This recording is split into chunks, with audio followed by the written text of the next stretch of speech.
আমার প্রিয় ভাইরাম, যখন কবরে রাখা হবে, কবরে রাখার পরে যখন মানুষজন 40 কদম পার হয়ে যাবে, 40 কদম পার হওয়ার সময় হওয়ার সঙ্গে সঙ্গে ওই বান্দার কবরে সওয়াল জবাব করার জন্য মুনকার নাকির হাজির হয়ে যাবে। সওয়াল জবাব করার জন্য আল্লাহর ফেরেশতা এসে যাবে। আল্লাহর ফেরেশতা এসে প্রশ্ন করবে, মান রব্বুকা, হে বান্দা তোমার রব কে বলো। যেই বান্দা দুনিয়াতে আল্লাহর হুকুম মেনেছে, যেই বান্দা দুনিয়াতে রবকে সিজদা দিয়েছে, যেই বান্দা দুনিয়াতে রবের হুকুম নামাজ পড়েছে, যেই বান্দা দুনিয়াতে রবের বিধানগুলো মেনে নিয়েছে, সেই বান্দার সঙ্গে সঙ্গে বলবে রব্বি আল্লাহ। এরপরে 2 নম্বর বলা হবে, মান দিনুকা, তোমার দিন কি, তোমার ধর্ম কি বলো। যেই বান্দা দুনিয়াতে ইসলামকে মেনেছিল, যেই বান্দা দুনিয়াতে ইসলাম ধর্মকে আঁকড়িয়ে ধরেছিল, যেই বান্দা দুনিয়াতে আল্লাহর সমস্ত হুকুমগুলোকে মেনে নিয়েছে, সেই বান্দা বলবে দিন ইসলাম, আমার দিন হলো ইসলাম, আমি হলাম মুসলমান। এরপরে বলা হবে হাদার রাসূলু, এই ব্যক্তিটাকে, এই ব্যক্তিকে কি তুমি চিনো, এই ব্যক্তি সম্পর্কে তোমার কি ধারণা বলো। যেই ব্যক্তি ইমানদার হবে, যেই ব্যক্তি তাকওয়াবান হবে, যেই ব্যক্তি দুনিয়াতে নবীর আদর্শ গ্রহণ করেছিল, যেই ব্যক্তি দুনিয়াতে নবীকে আনুগত্য করেছিল, যেই ব্যক্তি নবীর অনুসরণ করেছিল, সেই ব্যক্তি সেদিন বলবে হাযা সাইয়্যিদুনা নবিয়ুনা মুহাম্মদ সাল্লাল্লাহু আলাইহি সাল্লাম, ইনি হলেন আমার প্যারে রাসূল, আমার প্রিয় নবী। জোরে বলুন সুবহানাল্লাহ। সেই দিন যেই ব্যক্তি ইমানদার হবে, সেই ব্যক্তি এই মুনকার নাকির যে প্রশ্ন করবে, মুনকার নাকিরের 3টি প্রশ্নের উত্তর সেই ব্যক্তি দিয়ে দিবে। জোরে বলুন সুবহানাল্লাহ।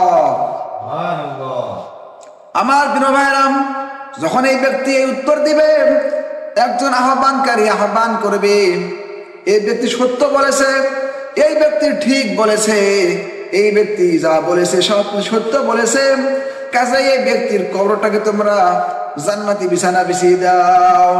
বলা হবে ফাবেরিশু মিনাল জান্নাতি ওয়ালবিসুহু মিনাল জান্নাহ, এই ব্যক্তির কবরে জান্নাতি বিছানা বিছিয়ে দাও, আর জান্নাতে আর এই ব্যক্তির কবরের মাঝখানে একটা সংযোগ করে দাও, যাতে করে এই ব্যক্তি কিয়ামত পর্যন্ত মহাসুখে কবরে থাকতে পারে।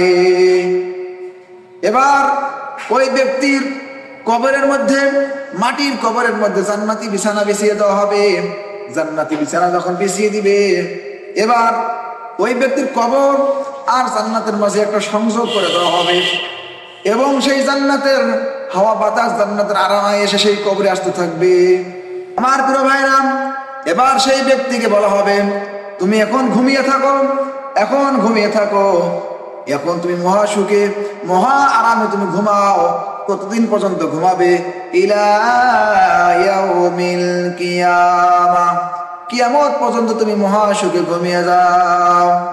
যেমন করে মানুষ নতুন বিয়ে করলে নতুন বউকে নিয়ে যেমন মহা সুখে মহা শান্তিতে ঘুমায়, তখন বলা হবে তুমি মহা শান্তিতে মহা সুখে ঘুমিয়ে থাকো ইলা ইয়াউমিল কিয়ামা, কিয়ামত পর্যন্ত। জোরে বলেন সুবহানাল্লাহ। আমার প্রিয় ভাইরা, এই ব্যক্তি তখন মহা সুখে মহা আরামে ঘুমিয়ে থাকবেন। এই ব্যক্তির এমন ঘুম ঘুমাবেন যে ব্যক্তির ঘুম সেই দিন কিয়ামতের দিন ইসরাফিলের সিংহার ফুঁক দেওয়ার কারণে, সিংহার ফুঁকের আওয়াজের কারণে এই ব্যক্তির ঘুম ভেঙে যাবে। আর এই ব্যক্তি বলবে আমার এত সুন্দর ঘুমটা, আমার এত সুন্দর ঘুমটা কে ভেঙে দিল, আমার এত সুন্দর ঘুমটাকে কে নষ্ট করে দিল। এবার আওয়াজ হবে হাযা মা ওয়া'দার রহমান, এটা তোমার রবের ওয়াদা, এটা তোমার রবের কথা, এবং ওয়াসাদাকাল মুরসালুন, নিশ্চয় যারা সত্যবাদী তারা এতদিন ঠিক বলেছে। এখন তুমি উঠে পড়ো, আজকে কিয়ামত কায়েম হয়ে গেছে, এখন হাসরের মাঠ কায়েম হয়ে যাবে। সেই দিন সেই ব্যক্তি তখন তার ঘুম ভেঙে যাবে, সে বলবে আমার এত সুন্দর ঘুমটা কে ভেঙে দিল।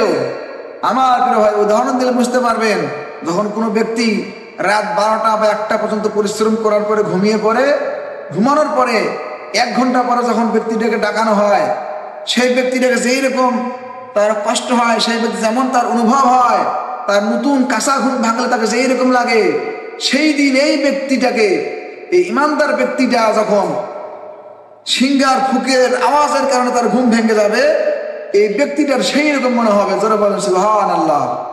অথচ সেই ব্যক্তি কত হাজার হাজার বছর আগে সেই ব্যক্তি মৃত্যুবরণ করেছিল, কিন্তু তার মনে হবে সে কেবলে ঘুমিয়ে গেল। আমার প্রিয় ভাইরা, হাদিসের মধ্যে বলা হয়েছে পৃথিবীর জমিনে যেই ব্যক্তি সর্বশেষ মারা যাবে, সর্বশেষ মারা যাওয়ার পরে ওই ব্যক্তি থেকে 50,000 বছর পরে কিয়ামত কায়েম হয়ে যাবে। এতদিন হয়ে গেল, তারপর সেই ব্যক্তির মনে হবে সে কেবলই ঘুমিয়ে পড়লো। সুবহানাল্লাহ। আল্লাহ তাআলা কি না করতে পারেন। এই জন্য আমাদেরকে ইমানদার হতে হবে।